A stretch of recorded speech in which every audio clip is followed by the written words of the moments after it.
کہ پورے مہینے کی آپ کی عبادتیں، پورے مہینے کے آپ کے فرض روزے روایت میں سب رکے ہوئے ہیں، یہ آگے نہیں بڑھتے. یہ ایسا ہی ہے کہ جیسے آپ نے کوئی لیٹر ویٹر پوسٹ کرنا ہے لیکن اس پہ ابھی اسٹیمپ نہیں لگایا ہے، آپ سب لکھ لیا، سارے ڈاکومنٹ سب کچھ بند کر دیا، ساری تیاریاں ہو گئی، اسٹیمپ نہیں لگے گا تو آگے نہیں جائے گا. وقت نہیں ہے کہ میں مثالوں کو ذرا بنا سوار کے پیش کروں. سارے روزے رکے ہوئے. جیسے نماز کے لیے کہا جاتا ہے کہ آپ پوری لمبی چوڑی کتنی ہی لمبی نماز پڑھ لیں، ایسی نماز پڑھ لیں کہ ہر رکعت میں ایک ایک قرآن ختم کریں. نماز رکی ہوئی ہے جب تک کہ تشہد میں آپ آل محمد پہ درود نہ بھیجیں گے، وہ پوری آپ کی نماز رکی ہوئی، جس میں اللہ کی آپ نے تعریف بھی کی ہے اور آپ نے قنوت بھی پڑھا اور آپ نے اللہ کے آگے سجدہ بھی کیا، سب اپنی جگہ رکا ہوا ہے. سارے رمضان کی عبادتیں خاص طور پر روزے رکے ہوئے ہیں جب تک کہ آپ فطرہ نہیں دیں گے. فطرہ بہت اہم عبادت ہے اسلام، رقم کے اعتبار سے بہت چھوٹی رقم بنتی ہے، لیکن پورے رمضان کی محنتیں 30 دن جو آپ نے روزے رکھے، اس سال تو 90% بلکہ 95% چانس ہے کہ روزے پورے ہوں گے، یعنی رمضان پورا ہوگا، یعنی 30 دن ہوں گے، سب رکے ہوئے، جس پر فطرہ واجب ہے. ہاں جس بیچارے پہ واجب نہیں ہے اس کو تو پھر ہر جگہ کنسیشن مل جاتا ہے. اور فطرے کے حوالے سے ایک بات عرض کرنا چاہتا ہوں. فطرے کے حوالے سے باتیں اتنے جلدی میں اس لیے چھیڑ رہا ہوں کہ آج کل کے جو نظام ہے اس کے اندر اگر آپ عید کے دن فطرہ دینے چاہیں گے تو اول تو اس وقت غریب ملنا مشکل ہوتا ہے، اور پھر یہ کہ اس کو اتنا فائدہ نہیں ہوتا.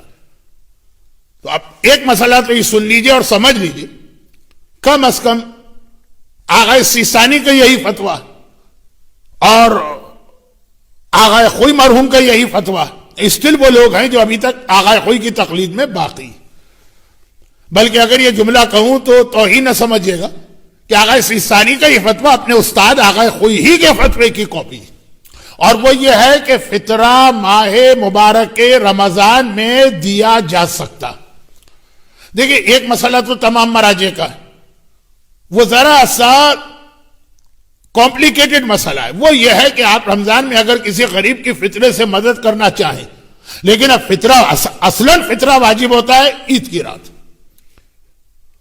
تو پھر رمضان میں آپ اسے قرضہ دے دیجیے، اور اس کے بعد جب عید کی رات آ جائے، جب آپ کو فطرہ دینا ہے تو آپ اس کے قرضے کو ادا کر دیجیے اپنے فطرے سے.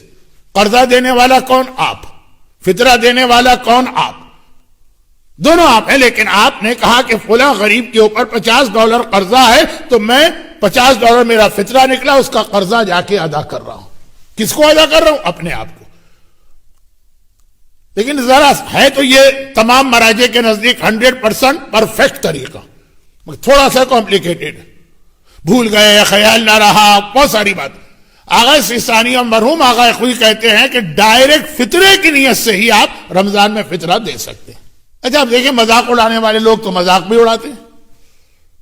کہا یہ تو کسی نے کہا یہ تو وہی بات ہو گئی کہ جمعے کی نماز بدھ کو پڑھ دی، فطرہ واجب ہے عید کے دن، آپ نے رمضان میں ہی نکال دی.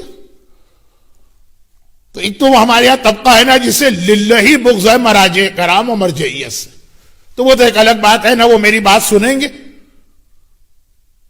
اور نہ ہی میں ان کو اگر سناؤ بھی زبردستی تو وہ قائل ہوں گے. چھوڑیں، ایک عام آدمی جو کہتا ہے مجھے تو ٹو دا پوائنٹ بات بتائیے، تو اگر آپ آغا سیستانی کی تقلید میں ہیں یا آغا خوئی کی تقلید پہ باقی ہیں تو آپ ڈائریکٹ نیت ہی کر لیجئے فطرہ دے رہا ہوں، ختم بات، چیپٹر کلوز.